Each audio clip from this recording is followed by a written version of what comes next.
Ketua Jurusan, Bapak Aris sudah gabung.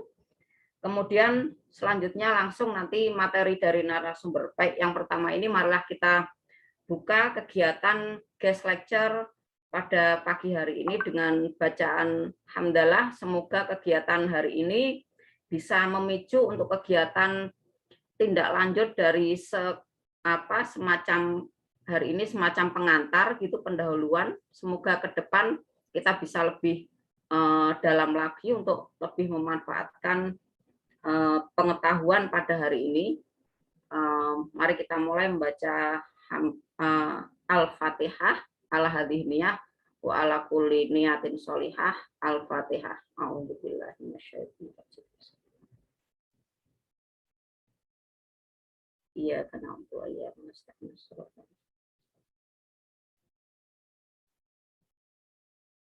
Terima kasih. Baik, selanjutnya marilah kita bersama-sama menyanyikan lagu Indonesia Raya. Host sudah siapkah? Sudah, Ibu. Oke. Baik, monggo mari kita berdiri sejenak untuk menyanyikan lagu Indonesia Raya.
Baik, untuk selanjutnya kami persilahkan Bapak Ketua Jurusan, Bapak Aris Syafi'i MEI, untuk memberikan sambutan dalam kegiatan ini. Monggo, Bapak.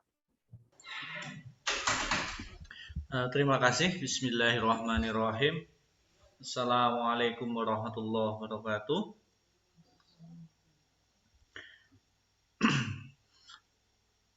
Suara saya terdengar nggih? Terdengar, Pak. Alhamdulillahirabbil alamin wassalatu wassalamu ala asyrofil anbiya'i wal mursalin wa ala alihi washabihi ajmain. Rabbi shrah li sadri wa yassir li amri wahlul 'uqdatam min lisani yafqahu qawli. Amin. Alhamdulillahirabbil alamin, pada pagi hari ini atas izin Allah kita dapat melaksanakan kegiatan guest lecture yang pada kesempatan hari ini temanya tentang GIS, dan salawat serta salam tidak lupa kita sampaikan kepada junjungan kita Nabi Agung Muhammad Sallallahu Alaihi Wasallam yang nanti kita nanti syafaatnya di yaumil akhir. Yang kami hormati Bapak Rektor YAIN Pekalongan, Bapak Dr. Zainal Mustaqim MA. Yang kami hormati Dekan FEBI YAIN Pekalongan, Ibu Dr. Sinta Dewi Rismawati, dan yang kami hormati pemateri kita pagi hari ini, Ibu Happy Hapsari Handayani PhD dari ITS, dan tidak lupa yang kita hormati juga Ibu Karima Tamara selaku pengampu mata kuliah seminar bisnis Islam, dan Bapak Ibu dosen yang bergabung di sini ada Bapak Salis, ada Bu Indah, ada Pak Samsudin, yang rata-rata memang dosen ekonomi pembangunan. Dan salam kenal juga dari kami Bu Happy Hapsari Handayani, Bu. Ini dari Ekos, alhamdulillah bisa jenengan berkesempatan untuk mengisi guest lecture kita yang temanya sangat menarik kalau kita baca tentang geographic information system. Ini kalau bagi saya mungkin hal baru karena memang saya bukan dari ekonomi pembangunan, tapi ini menjadi wawasan yang sangat penting karena kalau saat ini kita amati hampir semua aplikasi atau mobile device itu membutuhkan yang namanya GIS, baik itu untuk mapping area ataupun traffic management, urban planning, transportasi, semuanya kan hampir membutuhkan yang namanya GIS tadi. Dan harapan kami bahwa nanti ini tidak hanya sekedar kita bisa bertemu melalui daring seperti ini, suatu saat jika ada kesempatan mungkin kita bisa belajar lebih banyak terkait dengan GIS ataupun hal-hal terkait dengan ekonomi pembangunan, karena memang di Ekos itu salah satu peminatannya adalah ekonomi pembangunan Islam, Bu.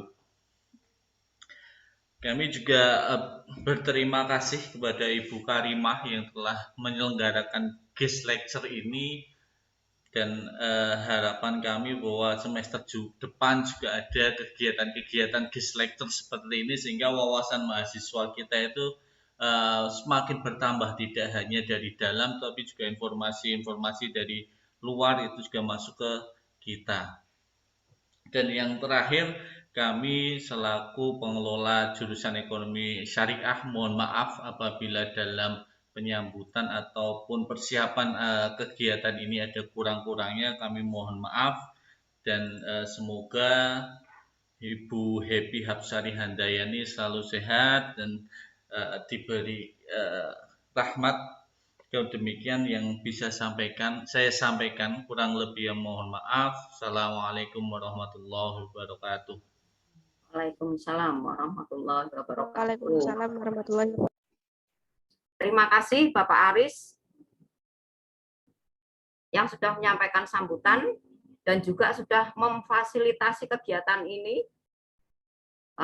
Pangapunten Ibu Happy, saya bisa matur ini sampai disewakan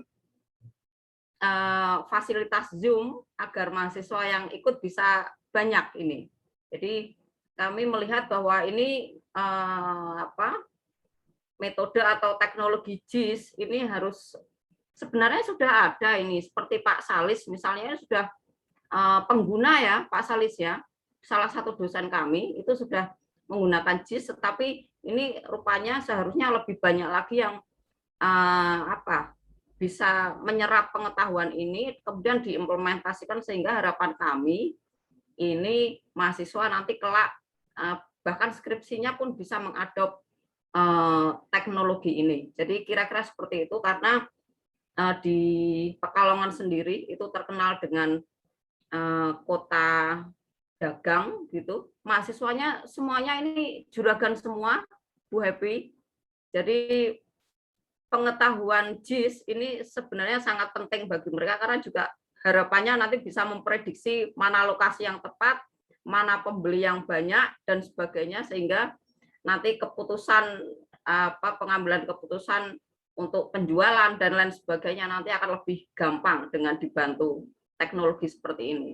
Seperti itu, mungkin ini tidak bisa karena waktunya juga tidak panjang gitu. Harapan kami juga sebagaimana harapan Bapak Aris tadi, ke depan semoga bisa lebih terampil lagi mahasiswa kami maupun dosen. Mohon dibantu Ibu Happy karena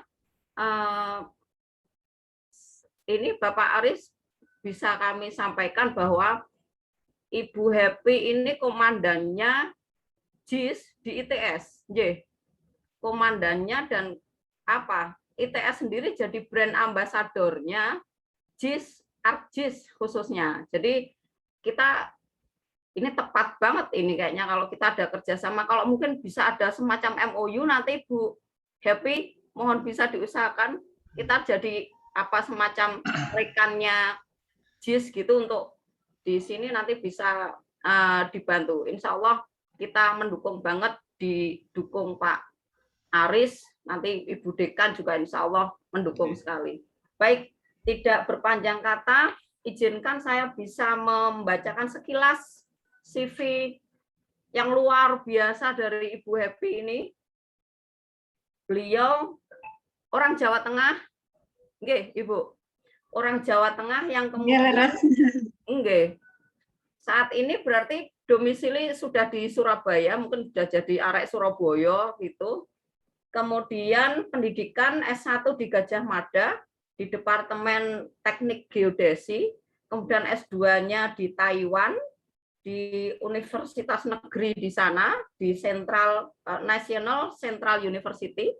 Kemudian lanjut S3-nya di Jepang di University of Tsukuba. Jadi sama dengan Jogja juga, Tsukuba itu kota pelajarnya. Jadi sebenarnya bahasanya banyak ya, Ibu Happy, ada bahasa Indonesia, bahasa Inggris, bahasa Taiwan, Mandarin, dan juga bahasa Jepang. Jadi lengkap. Alhamdulillah, terima kasih sekali sudah meluangkan waktu yang sangat sibuk untuk bisa bergabung dengan kami. Kemudian catatan publikasi dan riset dan lain sebagainya, proyek-proyek semuanya banyak sekali, luar biasa. Membantu juga untuk memetakan, mengidentifikasi potensi-potensi daerah-daerah, desa-desa mana yang berguna untuk pemerintah daerah dan lain sebagainya. Jadi semoga ini juga bisa menular ke calon universitas kami, Ibu Happy. Sebentar lagi IAIN kami akan menjadi universitas seperti itu. Jadi harapannya lebih banyak manfaat bagi masyarakat di sekitar Pekalongan. Baik, monggo waktu dan tempat kami persilahkan untuk Ibu Happy menyampaikan materinya. Mohon kepada mahasiswa disimak betul-betul. Insya Allah materinya bermanfaat sekali. Monggo waktu dan tempat kami persilahkan. Terima sangat Ibu Karimah Tamara atas waktu yang diberikan, dan Assalamualaikum warahmatullahi wabarakatuh. Sugeng siang. Terima kasih atas kesempatan dan undangannya dari IAIN Pekalongan, khususnya program studi ekonomi syariah. Ya, yang terhormat ada Bapak Rektor, Ibu Dekan, Bapak Kaprodi, kemudian yang pasti Ibu Karimah, kemudian Ibu Happy ya, yang terakhir namanya sama begitu ya.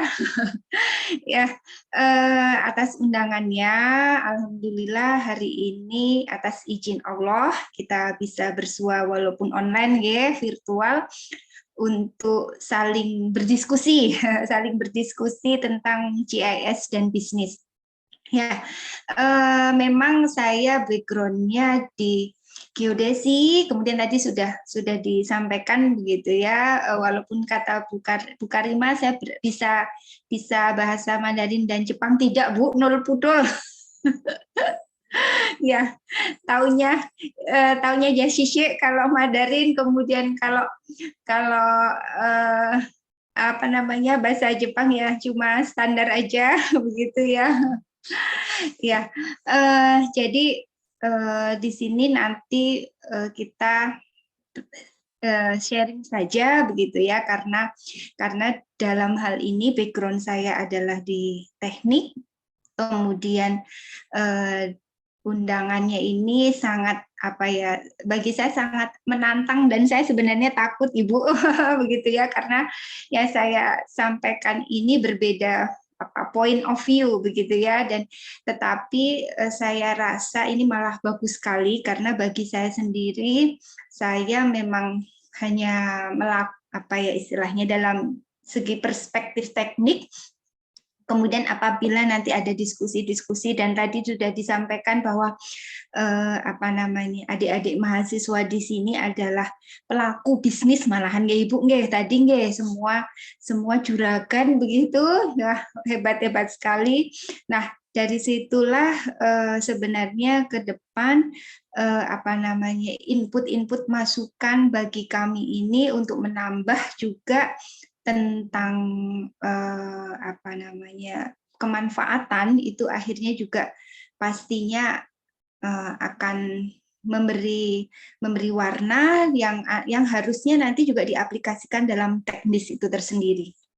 Oke, saya mencoba memaparkan begitu yang telah kami lakukan, saya bersama tim begitu di ITS, kemudian tentang MOU, Ibu sakit sekali begitu ya, karena kita sekarang juga sudah dalam frame MBKM, ya dalam frame MBKM. Nah, dengan frame MBKM ini nanti banyak sekali kolaborasi, entah itu pendidikan, entah riset, begitu yang bisa kita kembangkan. Ya, kita sangat terbuka sekali Ibu untuk bisa membuat MOU. Ya, kemudian mohon izin mungkin saya bisa share screen ya Ibu untuk paparannya agar bisa memberikan poin-poinnya lebih deskriptif lagi. Ya, ini sudah terlihat ya. Sampun. Ya. Ya, jadi seperti yang tadi sudah disampaikan, dalam hal ini mungkin karena pertemuan ini adalah pertemuan pertama, begitu ya. Jadi nanti preambul dulu, begitu ya. Preambul dulu, apakah GIS itu dan pengembangannya di dalam bisnis, ya. Nah, saya sendiri masuk di dalam, kami ada 5 lab, kemudian salah satu lab di Departemen Teknik Geomatika ITS ini ada lab geoinformatika. Nah, lab geoinformatika ini salah satu bidang kajiannya adalah GIS.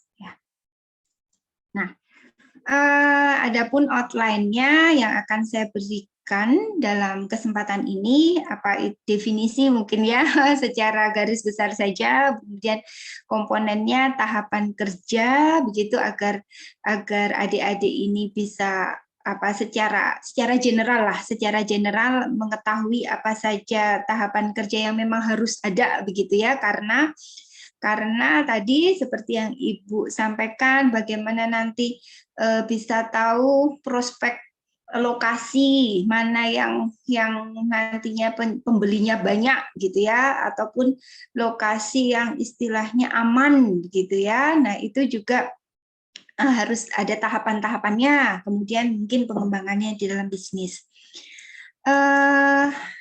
Saya diberi waktu berapa Ibu? Mohon maaf. Ini maksimal nanti kita selesai jam 12, Ibu. Siap. Kan sudah tanya jawab sekalian. Ya, kalau di definisi begitu ya, kalau bahasa Inggrisnya GIS, Geographic Information System, kalau bahasa Indonesianya ternyata dibalik saja hurufnya. Ya, ternyata dibalik saja dari GIS jadi SIG dibalik, baca dari belakang ya, Sistem Informasi Geografis. Nah, ini adalah beberapa definisi begitu yang bisa kita ambil. Intinya SIG atau GIS itu tadi sudah disampaikan juga oleh Bu Karima, di situ digunakan untuk pengambilan keputusan ya. Nah, sebelum mengapa kok bisa begitu ya, karena di GIS itu sebenarnya adalah visualisasi data keuangan yang berasal dari dunia nyata.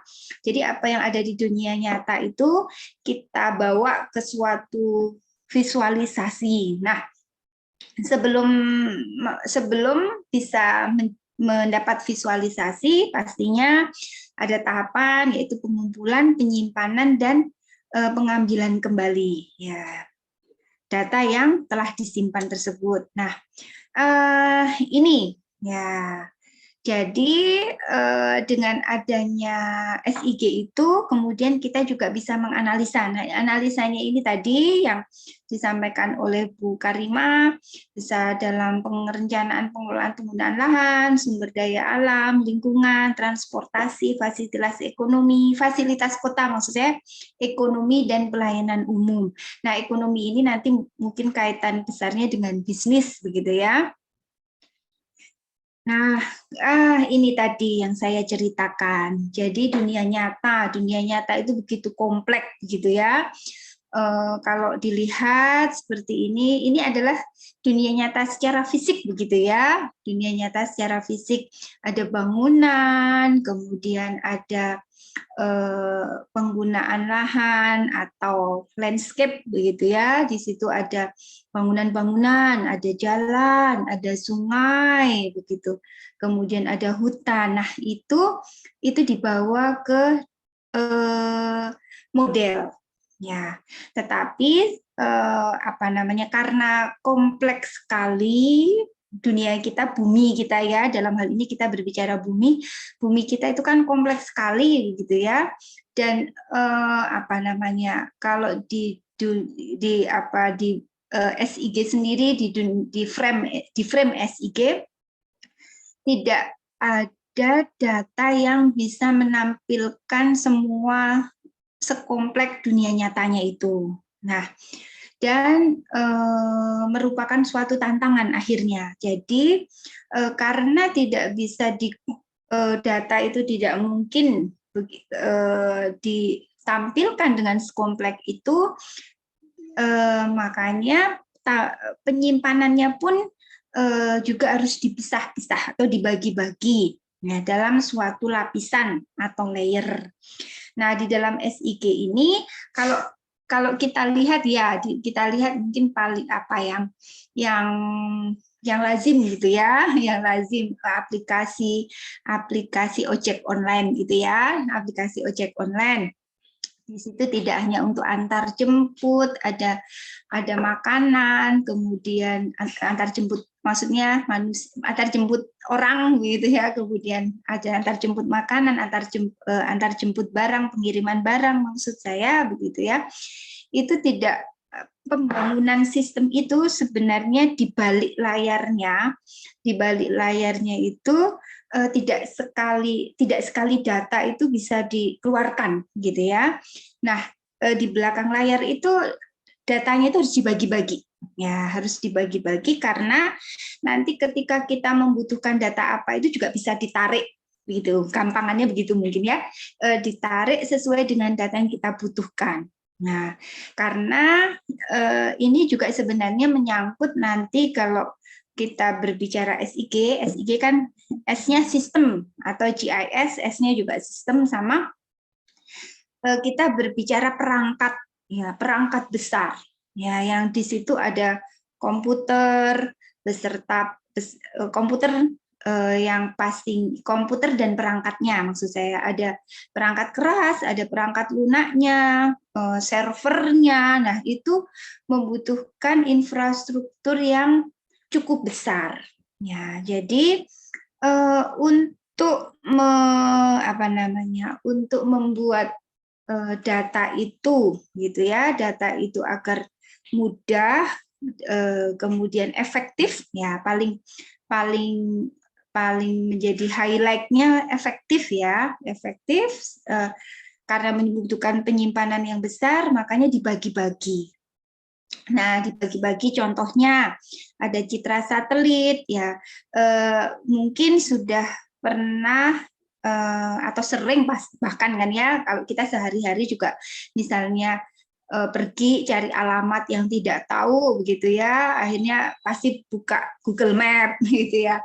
Nah, pasti buka Google Map, kemudian direksinya kemana gitu ya, arahnya. Nah, di Google Map itu bisa map atau bisa citra satelit. Ya, nah Nah, itu merupakan lapisan sendiri-sendiri atau layer sendiri-sendiri antara misalnya citra satelit itu dan apa ya, road, jalan. Nah, tadi misalnya mau dari rumah mau ke kampus gitu ya. Dari rumah mau ke kampus, jalan mana yang paling pendek? Biasanya kan begitu ya. Dari Google Map itu biasanya mengarahkan jalan yang paling pendek ataupun jalan lain yang bisa lewati. Nah, di belakang layarnya itu sebenarnya terpisah. Ya, datanya itu terpisah. Data citra satelitnya sendiri atau map background map-nya sendiri, kemudian transportasi yang dalam hal ini jalan. Kemudian alamat. Ya, alamatnya itu sebenarnya juga beda file ya, istilahnya begitu ya, mungkin ya lebih gampangnya beda file ya. Kalau kita ketik ya misalnya mau ke kampus begitu ya, kalau kampus IAIN di jalan apa begitu, nah itu kan bisa kita ketik juga. Nah itu di situ sudah ada file sendiri alamat ya, jadi dia filenya berbeda-beda. Nah, kemudian nanti ada data ketinggian, ada data batas administrasi, badan air, dan lain sebagainya. Nah, itu,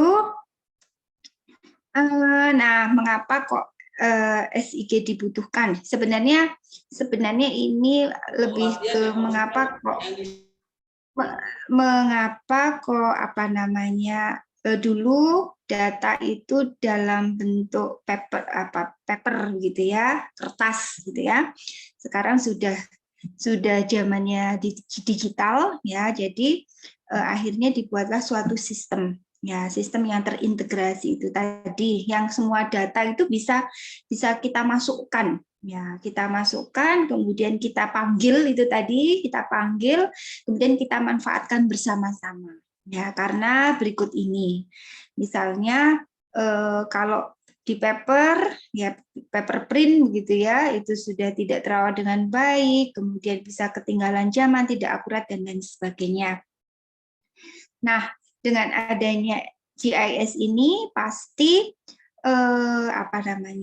ini beberapa poinnya begitu ya, tidak akan saya bahas terlalu detail. Yang jelas akhirnya revisi dan pembaruannya lebih mudah, kemudian keputusan yang lebih baik bisa dibuat itu tadi, karena kita bisa memanggil tadi file-file gitu ya, file-file yang memang mendukung keputusan itu tadi ya. Misalnya kita mau membuat lokasi untuk coffee shop. Sekarang lagi ngetrennya coffee shop gitu ya. Mungkin segmennya apa dulu gitu ya, apakah pekerja kantoran atau mahasiswa. Kalau di kebetulan saya juga rumahnya masih dekat-dekat kampus begitu ya Bu dan adik-adik, jadi mungkin sama ya, saya rasa sekarang di kota-kota di Indonesia sedang berjamur ya coffee shop ya. Nah, itu mahasiswa biasanya itu ngerjakan tugas di itu tadi di warkop gitu ya, ngerjakan tugas di warkop begitu ya, wifi-nya kenceng gitu, sambil diskusi sama dengan teman-temannya. Nah, maksud saya berarti karena kita sudah tahu targetnya, ya berarti kita membutuhkan data apa saja. Misalnya data lokasi kos-kosan, ya berarti biar mudah, ya biar dekat, ya lokasi kos-kosan yang ada di sekitar situ, ya. Kemudian akses jalan misalnya, kemudian misalnya toko begitu ya, ya agar kalau misalnya mau beli sesuatu begitu tidak perlu jauh-jauh juga. Nah, itu data-data tersebut ya bisa diambil dengan mudah kalau itu sudah tersistem di dalam GIS itu tadi, sehingga keputusannya lebih baik, bisa kita bisa kita kerucutkan. Ya, yang pasti akhirnya nilai tambah produknya juga tinggi. Ini komponennya, ya, komponennya ada tadi sudah sempat saya sampaikan. Yang jelas ada hardware, ya, ada komputernya, kemudian seperangkat ya komputernya itu di situ ada server, ya, server itu karena digunakan untuk begini, jadi GIS ini kalau dulu offline. Ya, offline itu artinya ya berarti kita hanya bisa di komputer kita. Nah, sekarang dengan teknologi itu tadi, begitu ya, karena kita memanfaatkannya juga agar bisa terkonek ya, terkonek dengan dunia maya, dengan digital, makanya sekarang GIS itu konsepnya juga sudah based online, internet. Ya, jadi mau tidak mau dalam hal ini server, ya, server itu juga menjadi hardware yang sangat menentukan, ya, sangat menentukan di dalam pembentukan GIS, ya, karena harus menampung data yang besar, kemudian menampilkan, ya, men-sharing gitu ya, men-sharing semua data yang ada itu ke dunia maya, ya, jadinya servernya juga menjadi hardware yang sangat penting, kemudian softwarenya yang jelas juga manusianya ini bisa pengembangnya, pembuat, kemudian bisa yang maintenance, dan pasti user. Ya, kalau tidak ada usernya juga, kalau tidak ada usernya tidak ada target, misalnya tadi kita mau bikin warkop gitu ya, kita tidak tahu targetnya ya akhirnya apa? Ya bukannya mubazir ya, tetapi mungkin tidak efektif begitu ya. Kemudian data itu sendiri. Ya. Tanya jawabnya terakhir begitu saja nggih Ibu Karima ya? Ya, siap. Kemudian ini hardware-nya, ini zaman dahulu ya, zaman dahulu itu kadang-kadang peta ya, kalau zaman dahulu kita mengenalnya peta, informasi yang bisa menunjukkan lokasi itu peta. Nah, peta itu dalam bentuk paper, kemudian harus didigitalkan. Nah, ini alat-alatnya. Kalau sekarang sudah digital semua, begitu ya, jadi sudah tidak masalah. Ini yang tadi sudah saya sampaikan. Jadi hardware itu mempunyai spesifikasi yang lebih tinggi ya dibandingkan komponen sistem informasi lain. Jadi banyak sistem informasi yang kita tahu, misalnya sistem informasi pendidikan, gitu ya, yang isinya mungkin yang dikeluarkan oleh Departemen Dinas Pendidikan mungkin ya. Jadi di situ ada nama sekolah, alamatnya, jumlah peserta didik yang semuanya di dalam bentuk tabel-tabel begitu ya, atau deskriptif. Nah, kalau GIS karena ini menunjukkan posisi lokasi ya, dibayangkan begini ya, dibayangkan saja adik-adik itu tadi aplikasi ojek online itu tadi. Di situ ada informasi alamat, informasi fungsi gedung, ya, maksudnya fungsi gedung misalnya toko apa, kemudian gedung apa, ya, kemudian kantor apa, ya, itu di situ ada semua. Nah, untuk memuat semua data tersebut, ya, belum lagi jalan gitu ya. Nah, untuk memuat data tersebut, makanya spesifikasi hardware-nya ini juga harus spesifikasi yang tinggi. Ya, komputernya, servernya itu spesifikasi yang tinggi. Memorinya, prosesor, ya, seperti itu yang pasti. Kemudian ini adalah software. Ya, softwarenya di sini ini adalah salah satu beberapa contoh begitu ya. Pastinya harus bisa mengimport dan mengekspor yang pertama. Ya, ada punya data, kalau nggak misalnya data tempat lain kita ambil begitu ya. Sekarang sedang sedang begitu ya, di GIS ini orang itu tidak menyimpan data sendiri-sendiri, tidak keep data sendiri-sendiri, tapi sharing data gitu ya. Ya, sharing data. Jadi saling berbagi pakai. Ya, saling berbagi pakai. Karena kalau kita keep sendiri juga buat apa begitu ya. Jadi sama-sama saling menguntungkan. Nah, untuk pastinya karena kita ingin mendapatkan data dari orang lain atau tempat lain, akhirnya software ini harus bisa mengimport dan bisa mengekspor. Ya, misalnya yang saya tahu begitu ya, yang saya tahu provider GSM, ya, provider GSM kemudian sharing data dengan asuransi, biasanya seperti itu, yang makanya kita sering diteleponi, gitu ya, menawarkan asuransi, gitu ya. Nah, itu berarti dalam hal ini ada berbagi pakai, ya. Nah, kalau data itu adalah data georeferensi yang ada lokasinya, ada posisinya, pastinya untuk software mengimport dan mengekspor ini juga harus software yang berbasiskan GIS, ya. Tadi misalkan pastinya di provider GSM itu begitu ya, pasti sudah tahu itu, sudah pasti berbasis lokasi. Dia juga sudah tahu misalnya nomor ini lokasinya di mana pemiliknya gitu ya.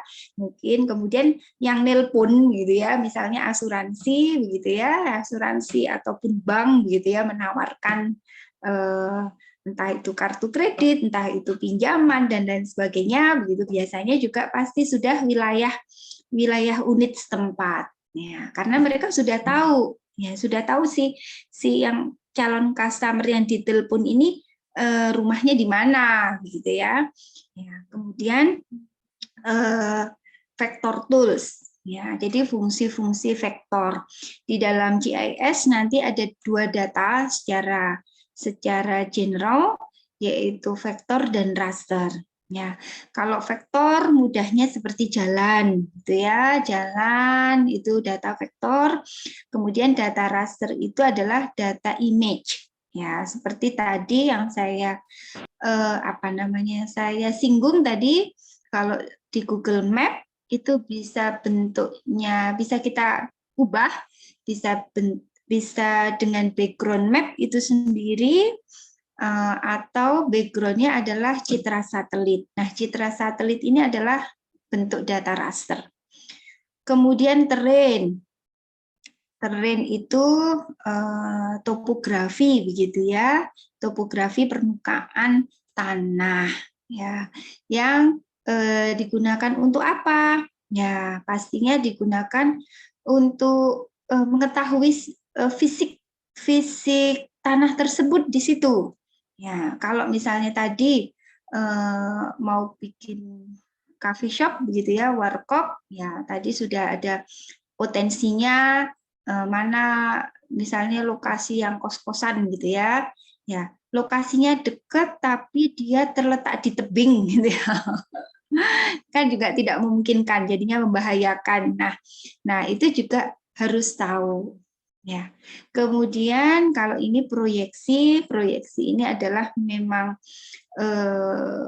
suatu metode yang digunakan untuk mengubah, ya, mungkin sambil mengingat-ingat gitu ya, pelajaran dulu SMA, ya, pelajaran dulu SMA mungkin masih ingat geografi mungkin ya, di bumi kita bentuknya adalah bulat, kemudian dibagi-bagi ada lintang dan bujur. Nah, lintang dan bujur ini lintang dan bujur ini adalah satuannya, gitu ya. Saya coba menjelaskan yang simpel. Satuannya kan dalam bentuk derajat. Ya, kalau ingat gitu ya, dulu dalam bentuk derajat. Nah, kalau dalam bentuk derajat kita mau cari jarak akan kesusahan. Ya, misalnya itu tadi, jarak dari rumah ke kampus itu tadi. Kira-kira berapa kilo sih gitu. Kalau naik sepeda motor, misalnya kecepatannya ya rata-rata 50 km per jam, jadinya berapa menit. Nah, kalau satuannya masih di lintang bujur, satuannya sudut, ya pastinya akan tidak mudah, ya harus dihitung lagi gitu ya. Nah untuk itu software GIS ini sudah ada, ya sudah ada fungsi yang akan mengkonversi dari satuan yang lintang bujur tadi ke satuan yang meter. Ya, namanya adalah proyeksi. Gitu. Karena agar memudahkan pengguna, begitu ya. Susah gitu ya. Jaraknya ke sini sampai ke sana ya kira-kira 3 derajat, gitu ya. Ya kan susah sekali ya. Tapi kalau meter kita akan mudah membayangkan. Kemudian analisa image analysis. Jadi di sini adalah bagaimana kita software itu di dalam GIS gitu ya bisa membantu kita. Ya, bisa membantu kita untuk menginterpretasi namanya. Menginterpretasi data-data dalam hal ini karena image berarti data raster begitu ya yang ada. Ya, misalnya ada data ya citra satelit ya, ini biasanya memang citra satelit kalau mungkin ada yang tahu biasanya mungkin kalau di Google ada Google Map, yang satunya kalau berbasis citra satelit tadi walaupun bisa dipindah di Google Map itu bisa kita panggil ya citra satelitnya, tapi Google itu juga punya aplikasi sendiri yang benar-benar berbasiskan citra, namanya Google Earth. Ya, mungkin juga sudah banyak yang tahu ya adik-adik ya.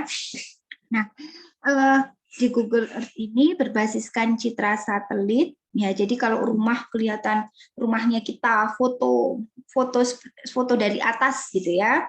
Foto dari atas rumahnya kita, kemudian jalan gitu ya secara visual ya. Nah, di image analysis ini membantu kita untuk mengidentifikasi. Kadang-kadang karena itu foto dan fotonya dari atas, gitu ya, susah membedakan. Ya, misalnya mungkin tanah kosong, kemudian di sebelahnya kebun. Ya, nah tanah kosong ini di mana biasanya ada rumput-rumput gitu ya, kemudian rumputnya ini sedang musim kemarau, jadi tampilannya juga kuning-kuning begitu ya, menguning gitu. Kemudian kebunnya di sebelahnya juga dengan tampilan yang sama. Nah itu dengan image analysis ini nanti membantu kita menginterpretasi mana sih batas kebun dan mana misalnya batas tanah kosong. Kemudian geostatistik, ya namanya saja statistik begitu ya. Jadi pasti menerapkan konsep statistika yang mana penerapannya itu digunakan untuk data-data yang berbasiskan lokasi tadi. Ya, misalnya tadi kembali lagi gitu ya, mau bikin coffee shop gitu ya, yang target coffee shop-nya itu mahasiswa, bukan pekerja kantor gitu kan, karena kan nanti beda ya, beda mungkin nanti tadi tatanannya, kemudian harga kopinya lah juga gitu ya, ke depannya seperti itu. Nah, kalau mahasiswa misalnya ya, mahasiswa dari statistiknya ini misalnya sudah tahu nih posisi atau lokasi istilahnya hotspot gitu ya, hotspot kos-kosan ya, ngumpul kos-kosannya itu di mana gitu ya. Nah, dan kos-kosannya pun gitu ya, kos-kosannya pun kalau kami di daerah ITS gitu ya, kebetulan saya juga tinggalnya dekat-dekat situ, jadi bisa mengamati gitu ya. Di kos-kosannya pun kan berbagai tipe ya, setahu saya juga ya, mungkin yang dari ya harga murah sampai mahal, yang mana itu juga menyangkut fasilitas. Nah, dari situ juga mungkin bisa terlihat ya, yang murah mungkin ini juga apa namanya, memungkinkan nggak kalau di situ gitu ya, istilahnya dekat-dekat situ dibuka cafe shop di situ, jangan-jangan nanti tidak laku ya, karena kan pasti apa namanya, mahasiswanya di situ juga tidak suka ngopi misalnya dan lain sebagainya. Nah, itu kan mungkin berkorelasi ya dalam hal ini, ya dalam hal ini mungkin ke arah ekonomi ya. Nah, itu bisa dilihat gitu ya, secara statistik begitu, kita akhirnya mudah menyimpulkan. Nah, kemudian software.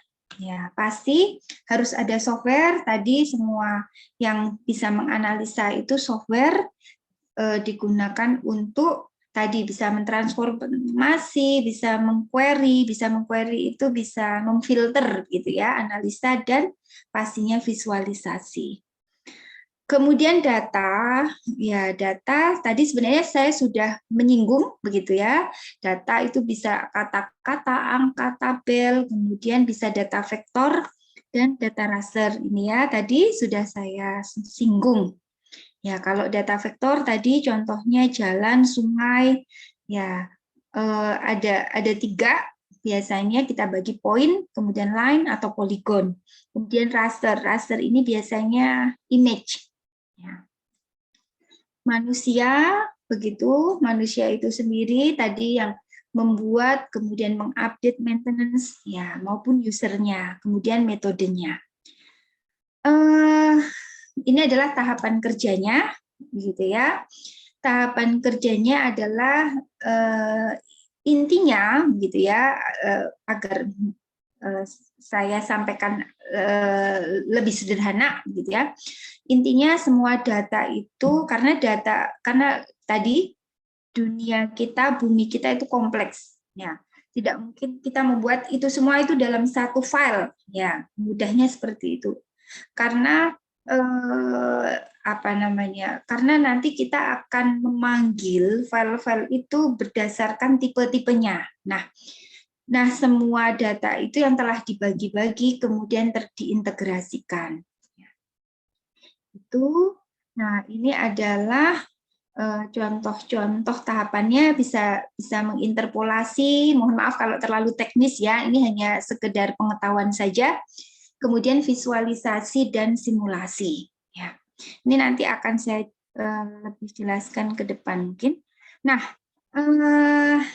ini mengapa GIS ini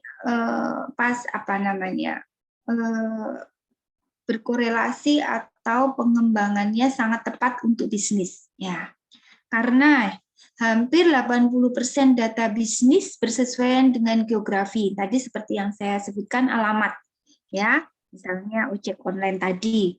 Kita tidak tahu, pastinya kita tidak tahu titiknya di mana gitu ya. Kita tinggal ngetik aja gitu ya, kampus IAIN Pekalongan gitu ya. Nah, itu kan nanti langsung keluar di aplikasi.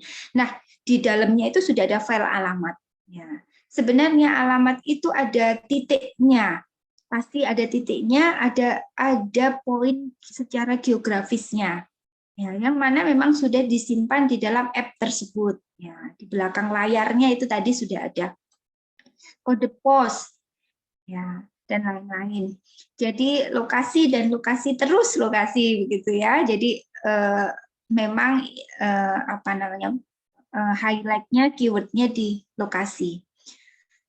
Untuk mengidentifikasi pasar yang optimal dan lokasi yang paling sesuai, di mana dapat mengevaluasi perbedaan lokasi terbaik dan terburuk. Tadi misalnya membuat warkop, kemudian walaupun kita sudah tahu begitu ya, tadi hotspotnya untuk mahasiswa, ya mahasiswa itu ada di mana saja kos-kosannya gitu ya, tetapi dari yang tahu itu kita bisa menentukan kira-kira yang terbaik yang mana, yang maksudnya mahasiswa itu memang potensial gitu ya, mungkin dari ekonominya, kemudian hobi gitu ya, memang di situ tuh hobi itu pada kalau orang Surabaya namanya cangkruan gitu ya, hobinya cangkruan gitu ya, nyangkruk gitu ya. Tapi ada juga memang yang tidak suka. Nah, itu juga kita bisa tahu. Kemudian mencari lebih banyak pelanggan dengan karakteristik yang sama dengan pelanggan yang sudah ada. Ya, misalnya mau membuat cabang. Ya, ini yang mungkin banyak juga sudah ada gitu ya, sudah punya bisnis tertentu itu tadi, kemudian kita mau buka cabang lagi, kita sudah tahu nih profil pelanggannya sudah tahu. Ya, berarti kita mau lakukan duplikasi gitu ya, duplikasi di tempat lain. Kemudian analisis kompetensi pasar sehingga mencapai target pasar yang akurat. Ya, ini sebatas pengetahuan saya begitu ya, Bapak Ibu dan adik-adik, nanti kita bisa sharing selanjutnya. Jadi yang pasti kalau GIS yang diaplikasikan untuk bisnis ini, pertama kita bisa mengidentifikasi karakteristik atau profil pelanggan kita gitu ya. Kemudian cari target customer yang seperti itu di mana, sehingga kita bisa membuat lokasi yang paling tepat ya. Nah, ini contohnya begitu ya. Kita mau cari ini contohnya ya, kita mau cari lokasi begitu ya. Lokasi ini prospeknya ini di sini, kemudian dengan ring 1 gitu ya. Ring 1 ini misalnya, ini kebetulan saya ambil contohnya yang menggunakan di luar gitu ya. Jadi ini biasanya menggunakan miles bukan kilometer. Nah, ini misalnya 0,5 miles ya. Ini radius ini. Nah, ini daerah ini. Kemudian 1 miles, kemudian 2 miles ya. Dari ring-ring ini kita akan tahu karakteristik penduduknya di sekitar ini, sehingga misalnya kita punya target gitu ya, misalnya di sini kita menjadi target kita, apakah dengan ada ring 1, ring 2, ring 3 ini benar-benar potensial atau tidak. Nah, itu kita juga bisa lakukan. Kemudian ini misalnya di situ sudah ada beberapa store gitu ya, sudah ada beberapa toko. Nah, ingat-ingat begitu ya. Jadi apabila toko-toko ini berdekatan gitu ya, jadi otomatis nanti bisa rebutan customer gitu ya. Nah, jadi ini juga bisa kita jadikan suatu referensi ya. Di manakah lebih cocok apabila kita akan membuat suatu toko itu tadi, karena nanti kalau misalnya ini ringnya ini tabrakan gitu ya, jadi otomatis customernya ini bisa saja misalnya ini ke sini atau ini ke sini gitu ya. Jadi apakah lebih baik potensi yang misalnya ini di sini misalnya ya, berarti jauh dari mana-mana. Maksudnya jauh dari mana-mana, belum ada store yang berlokasi di daerah tersebut.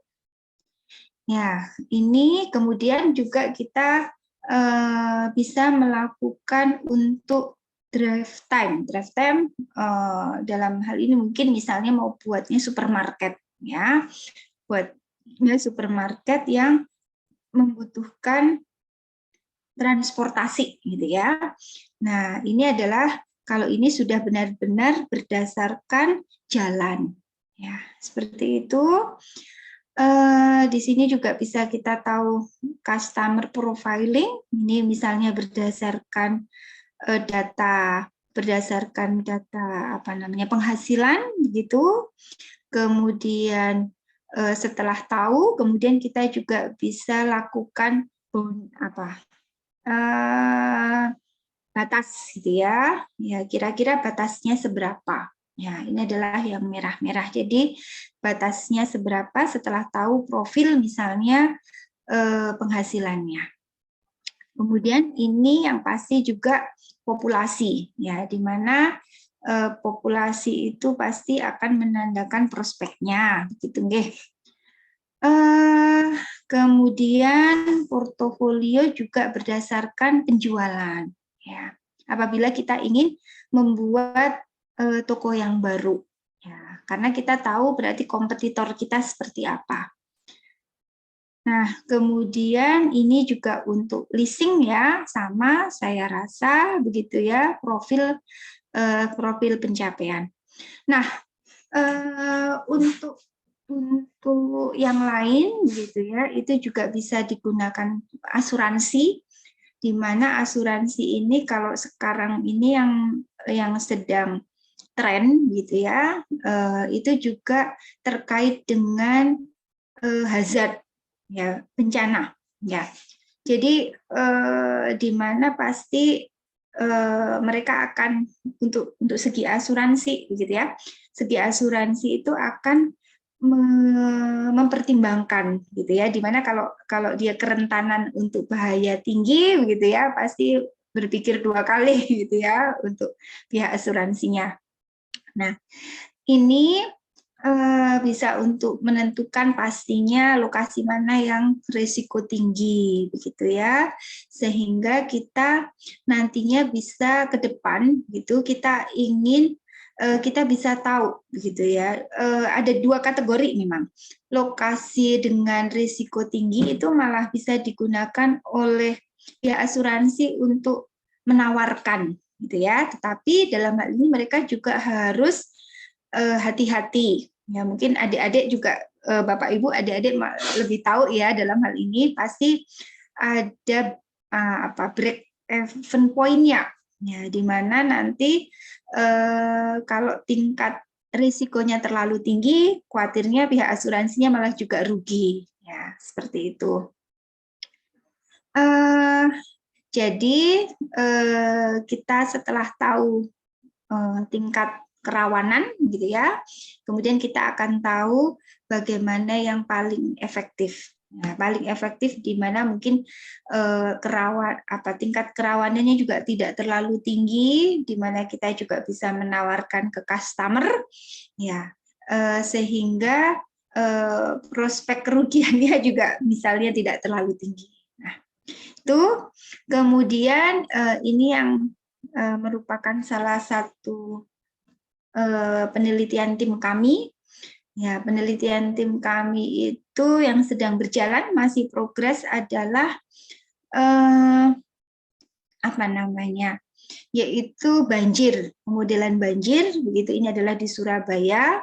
Sebenarnya adalah memang digunakan untuk kesehatan, ya, karena antar rumah sakit, gitu ya.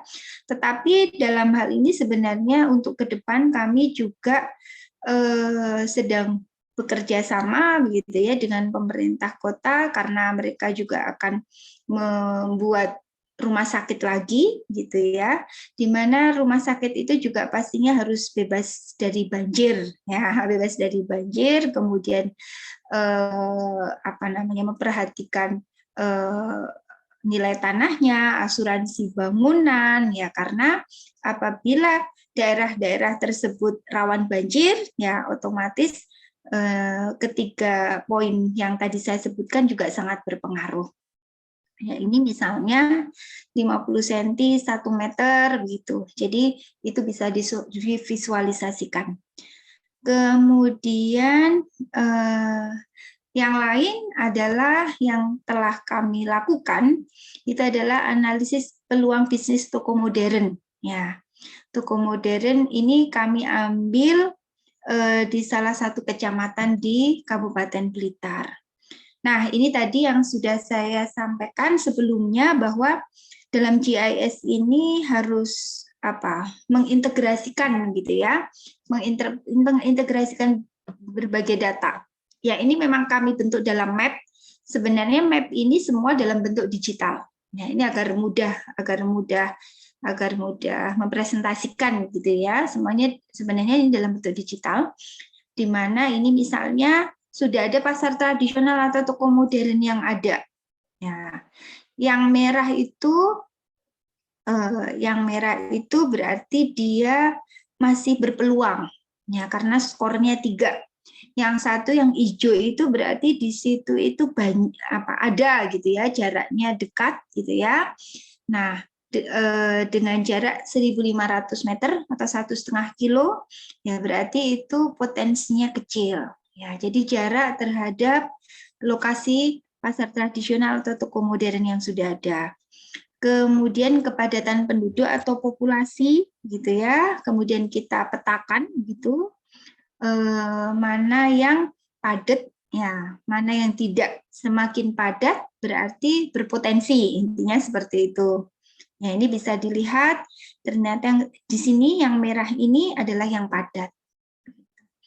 Kemudian yang ini penggunaan lahan, di mana permukiman, nah pasti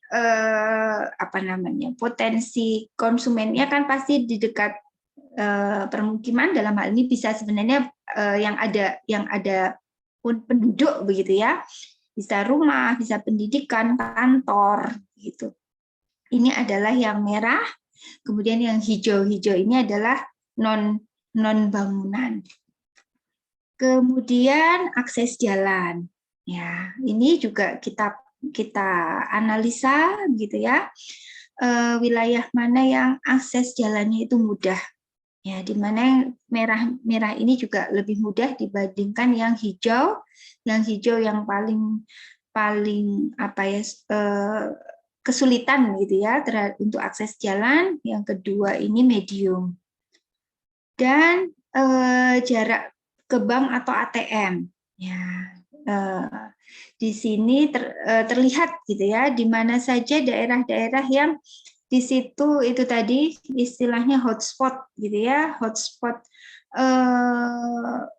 komersial sebenarnya, ya yang merah-merah itu tadi terlihat, disitulah nanti banyak akses ya untuk ke ATM, karena pastinya kalau ada kita mau buat toko gitu ya, agar walaupun sekarang mungkin sudah ada transaksi digital gitu ya, tetapi kadang-kadang customer itu juga masih membutuhkan cash gitu ya. Nah, itu juga menjadi pertimbangan kami. Nah, setelah itu kita buat mana yang paling sesuai, rendah, sedang, tinggi. Jadi ini bisa kita lihat memang pastinya biasanya terlihat sepanjang jalan ya.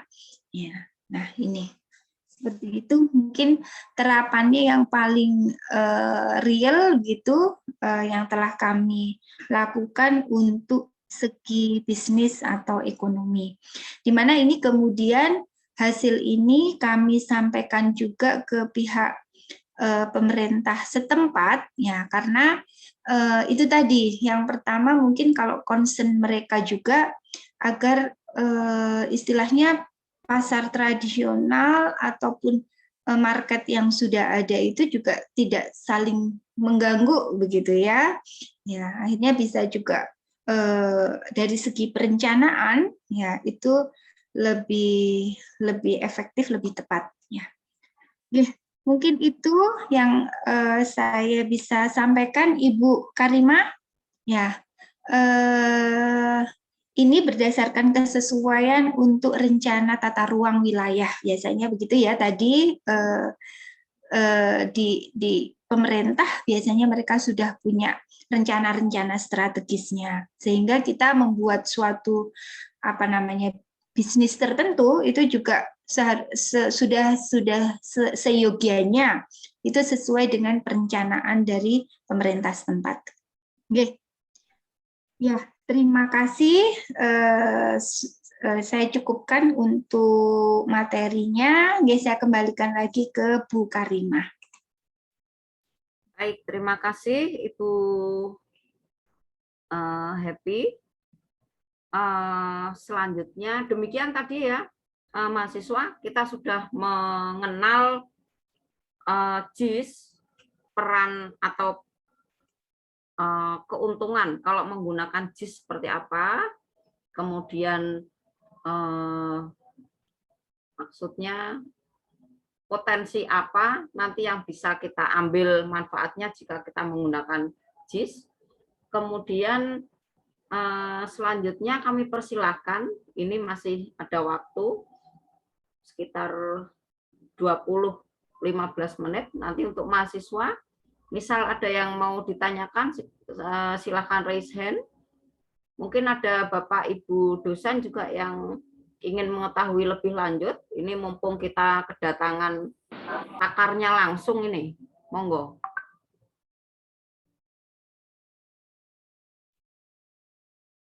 Adakah?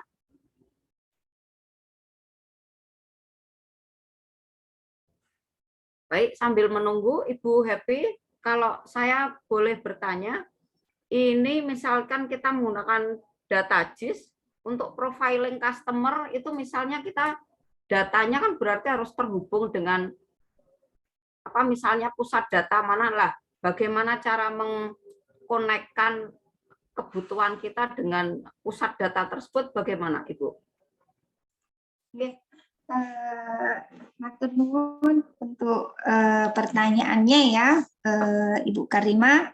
Jadi memang dalam hal ini yang saya tahu dari ada dua begitu ya, secara garis besar ya, dari segi pemerintah mungkin, kemudian yang kedua komersial. Kalau selama ini yang kami lakukan gitu ya untuk customer ini, apabila pemerintah, kami biasanya bekerja sama dengan dinas-dinas terkait begitu ya. Mereka juga biasanya sudah ada begitu ya. Ada data misalnya kalau dalam hal ini berarti data penduduk gitu ya, karena penduduk itu sendiri akan menjadi potensial customer gitu. Kemudian entah itu di dinas perdagangan, kemudian yang pasti juga dinas kependudukan gitu. Kemudian juga biasanya kami juga secara maksudnya perusahaan gitu ya. Yang terakhir kemarin kami kontak ke Facebook sebenarnya juga Bu Karimah begitu ya, kontak ke Facebook, di mana Facebook itu kan sebenarnya mereka punya big data ya, punya big data di mana data-data kita gitu ya, yang punya akun Facebook yang punya akun Facebook biasanya mereka menuliskan profil ya, mereka menuliskan profil. Kemudian mereka juga menuliskan apa namanya, kalau mereka punya melakukan perjalanan gitu ya, kemudian berhenti di mana, kemudian beli apa gitu ya, kemudian mengunjungi toko apa gitu kan, kadang-kadang kita pengguna Facebook itu sering pasang status gitu ya. Nah, itu juga bisa dimanfaatkan. Kemarin terakhir masih ongoing, Ibu, masih ongoing, tetapi kita sudah melakukan itu. Ya, ngapunten belum bisa kami share untuk hasilnya. Ini kita gunakan untuk kita bekerja sama dengan Jember ya, Dinas Pariwisata Jember, di mana Dinas Pariwisata Jember ini akan membuat sentra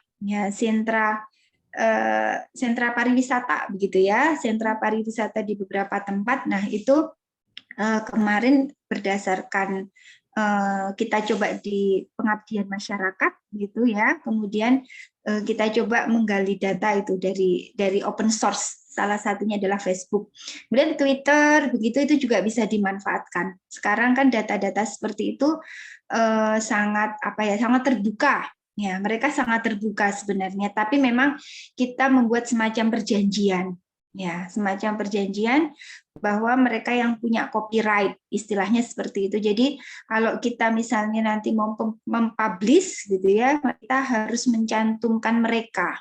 Ya, apabila tidak berarti pasti ada punishment dari mereka begitu. Ya, sebatas itu sih sebenarnya, karena kami juga menyatakan bahwa kami juga bekerja sama dengan pemerintah setempat begitu. Oke, begitu. Oke. Baik, mahasiswa sudah ada yang mau bertanya?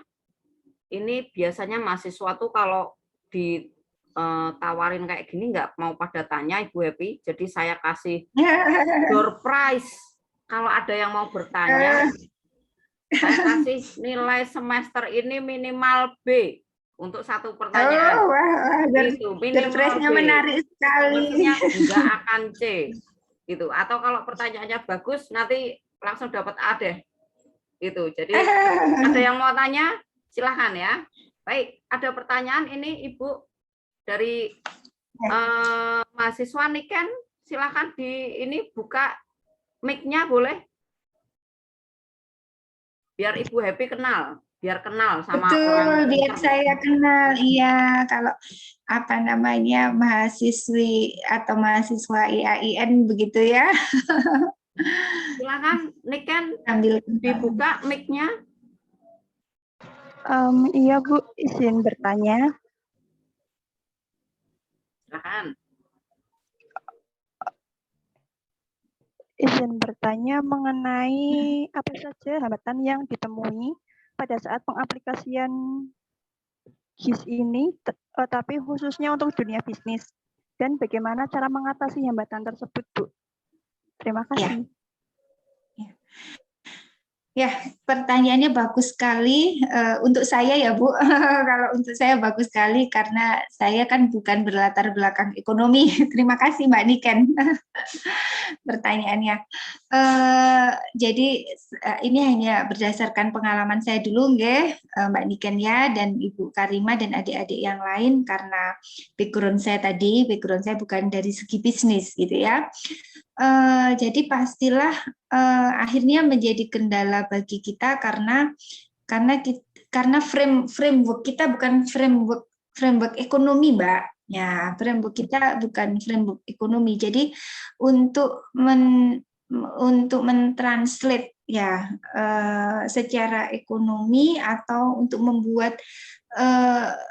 membuat pandangan secara ekonomi itu yang menurut kami juga kami kesulitan. Jadi contoh tadi begitu ya, contoh tadi kami mencoba membuat studi tentang toko modern ya.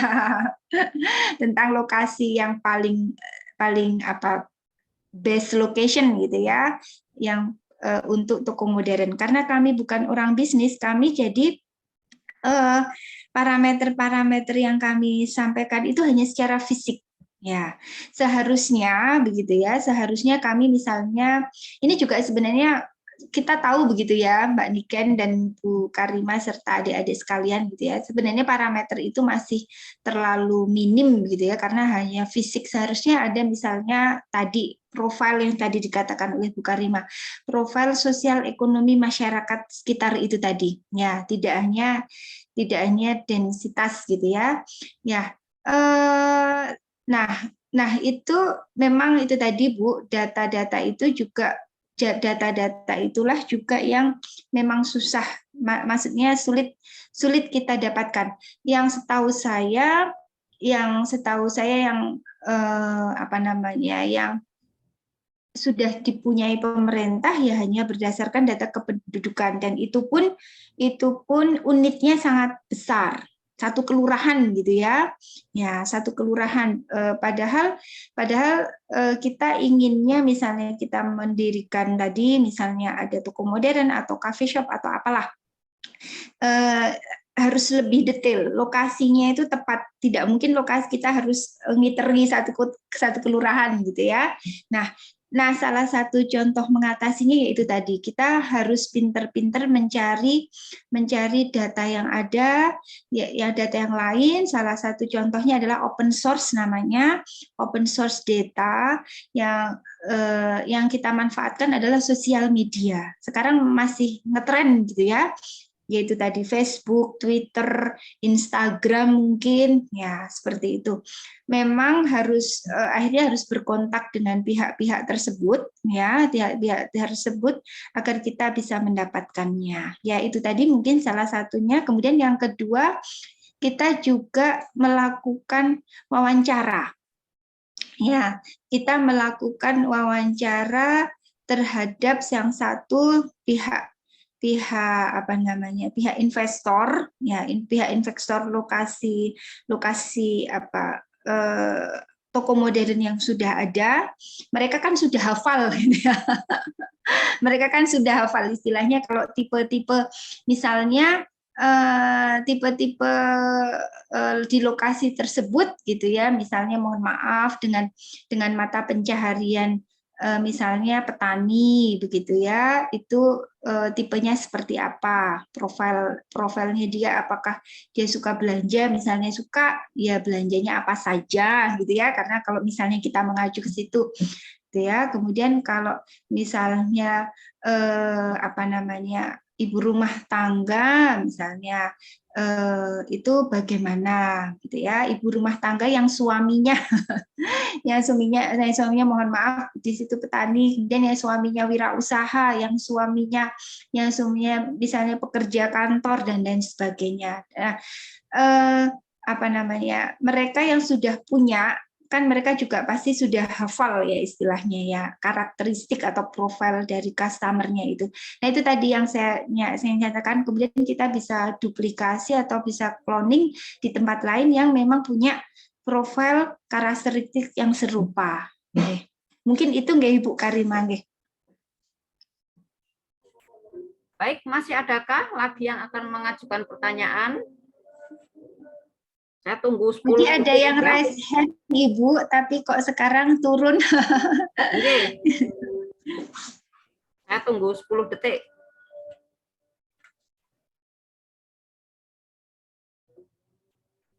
Baik, jadi ini mungkin karena masih pertama, masih meraba-raba seperti itu. Betul, Kira-kira betul. karena ini belum pernah sama sekali di ya. kenalkan, tapi ini Siap, menarik sekali. Kami tadi juga sudah mendapatkan jawaban dari jurusan Ibu. Insya Allah nanti akan langsung ditindaklanjuti. Mungkin nanti untuk MOU nanti semoga lancar gitu. Jadi insya Allah akan membawa kemajuan bagi kami khususnya. Kemudian di ITS lebih berarti lebih bisa aplikatif gitu nanti di betul. Siap. Bu, betul sekali. Jadi adik-adik nanti jangan dengan adanya MBKM ini peluang besar begitu ya. Kita bisa saling istilahnya saling menyempurnakan, bukan menyempurnakan, kita bisa saling berkolaborasi sehingga yang bidang kita itu saling melengkapi, begitu nggih Bu Karimah nggih? Ya, kita juga sudah punya kerjasama dengan dengan universitas lain yang background-nya tidak sama Ibu, ya, yang background-nya tidak sama seperti kemarin juga dari pertanian IPB begitu ya, kemudian kami juga kemarin itu pernah dihubungi, tapi belum sampai kerjasama IAIN sini Sunan Ampel ya, Surabaya ya, itu kemarin juga sudah istilahnya introduction gitu ya, untuk kerjasama yang akan datang. Nah, harapannya itu tadi kita nanti bisa saling melengkapi, di mana kami dari sisi lebih ke arah pengembangan teknisnya, nanti tadi misalnya dari Ibu dari IAIN dari segi ekonominya, di mana kami itu kan sangat kesusahan karena kan itu tadi background knowledge-nya kami bukan bukan orang ekonomi. Ya, ya, ya. Oke. Baik, ini waktunya kurang 5 menit, tetapi sepertinya sudah tidak ada yang mau mengajukan pertanyaan lagi, Bu Happy. Ya, ya. Ini yang host Bu Happy double P, nggih, yang ini. Ya, sama Bu namanya. Happy, ini bisa ada sesi foto-foto apa tidak? J, Ya. ya silakan untuk Oke. mahasiswa bisa mengaktifkan videonya. Kita Silahkan akan mahasiswa mengambil membuka ini gambar. sendiri ya, untuk kita foto bersama ya. J.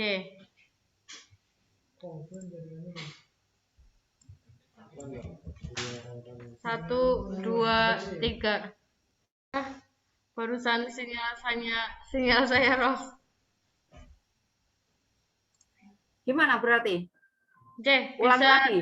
mohon maaf, bisa diulangi lagi, bisa mengaktifkan Oke. videonya untuk teman-teman Oke, siap. mahasiswa untuk bisa saya capture. Oke, untuk layar pertama J, 1, 2, 3.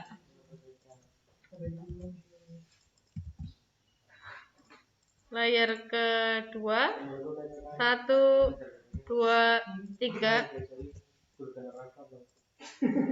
Layar ketiga, 1, 2, 3. Yang terakhir, J, 1, 2, 3. Sampun Bu Karima, untuk teman-teman mahasiswa, informasi mengenai presensi akan saya share di kolom chat, J.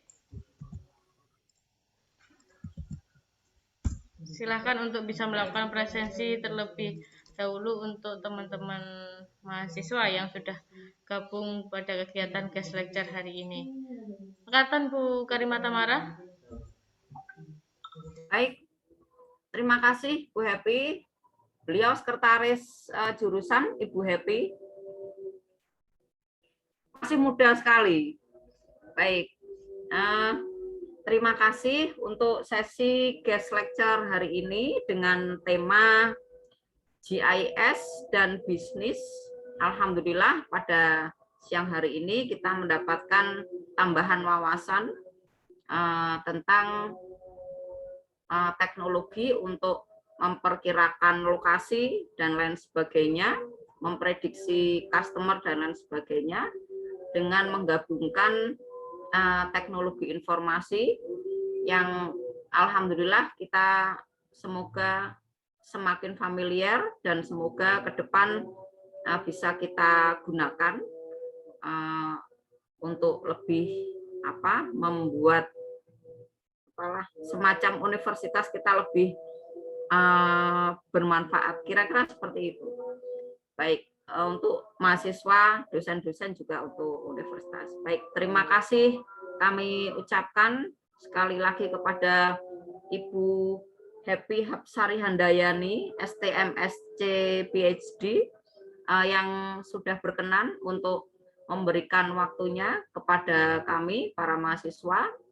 Kemudian untuk jurusan kepada Ibu Happy, Double P, dan Pak Aris, dan tim yang sudah mendukung kegiatan ini, dan Ibu Dekan, Ibu Sinta, dan jajarannya yang mendukung insya Allah kelanjutan dari kegiatan ini.